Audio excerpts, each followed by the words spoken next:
Olwaleero abakulembeze naddala bakansala abakiikirira ebitundu ebyenjawulo mu ggombolola y'e Makindye bakyaddeko ku mbuga y'omwami wa Kabaka atwala eggombolola ya Mituba esatu e Makindye Haji Musa Ssemambo Musoke okwongera okuteekawo enkolagana ennungi n'okumanya engeri ey'enjawulo gye basobola okwenyigira mu nteekateeka zonna ezikolebwa mu Bwakabaka.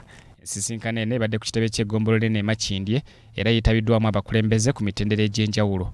Haji Musa Ssemambo Musoke nga ye mwami wa Kabaka atwala eggombolola eno ategeezezza nti baagala okunyweza enkola ey'obumu wakati mbakulembeze okuva mu gavumenti ya Wakati n'abo abaweerereza mu gavumenti ya Ssaabasajja Kabaka. Era tukkiriziganyiza ffenna okutambulira awamu nga tulina n'omukutu kwe tuli mu kuwuliziganya ddala obukulembeze bubeere nga bwe buva waggulu eno ne wansi okuva ku batongole ku muluka nabo bennyini nga tukola wamu mu mirimu. Ayongedde n'akubiriza abakulembeze ku mitendera egy'enjawulo okwongera okukwatagana obulungi n'Obwakabaka bayambeko mu nteekateeka ez'okukulaakulanya abantu b'omutanda naddala nga basitula ebyobulamu ebyenjigiriza n'ensonga endala eziruma abantu. N'olwekyo bwe tunaakwatiza awamu ffenna Buganda bumu ebyo nno tujja kubeera nga mu buli ngeri tutuuka ku kigendererwa kyaffe.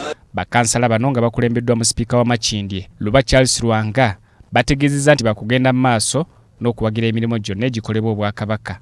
Tukanyiza wamu obuteesalamu nti tujja kutambuliranga wamu ku bintu ebitugatta naddala okukuuma Namulondo n'okugitaasa n'okukolera wamu okukakasa nti eggwanga lino ligenda mu maaso. Tuzze wano ng'abakulembeze b'e Makindye okuba nti tukakasa Mukama waffe nti tugenda tambulira wamu naye kasita kibanga kyakuweereza Ssaabasajja. Mu ngeri y'emu waliwo enteekateeka ekoleddwa okuyamba abawandiisi b'ebitabo okuganyulwa mulimu gwabwe wano mu Uganda era eno etongozeddwa olwaleero.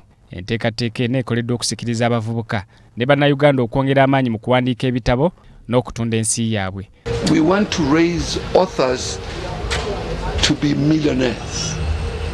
We have very few authors in this continent who are multimillionaires, meaning that there is an impediment.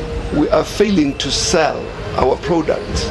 Dr. Victor Tuwane okuva mu ggwanga lya South Africa yakulembeddemu enteekateeka eno era ategeezezza nti bannayuganda bangi balina amagezi n'obubaka obukwata ku ggwanga lyabwe ennono n'obuwanga bye basobola okutunda mu nsi yonna nga bayita mu kuwandiika ebitabo kyokka balemereddwa okubiwandiikako oluvannyuma lw'okubanga tebasuubira nti basobola okubifunamu. Failing to sell our books. We are accustomed to giving people books for free. For free. We give friends, we give relatives, we also give people that we do not know books for free. So we need to bring a paradigm shift. Pastor Solomon Mwesiga omutandisi w'ekkanisa ya Goodwill ategeezezza nti mu nteekateeka eno baagala okuzuukusa omwoyo gw'Abannayuganda ne South Africa okuva mu kulowoleza mbi abazungu. Kati tuteekwa buteekwa okuddayo ne tutegeera nti ebyaffe byatulemerawa kitandikira ku bitabo bye tusoma kuba ebitabo byebiprogramminga oba bye biraga obwongo bw'omuntu kyalina okulowooza. Mu nteekateeka eno abawandiisi b'ebitabo bakwetaba mu mpaka zino nga bajja kukwata obutambi okumala eddakiika 2 nga bayogera ku butabo bwabwe era ng'omuwanguzi wakuweebwa kavuwa ensimbi obukadde obusoba mu 200. Zubairi Lw'obuweereza, BBS Terefayina, Gambuuze. Weebale nnyo Zubairi Lw'obuweereza olw'eggulire eryo.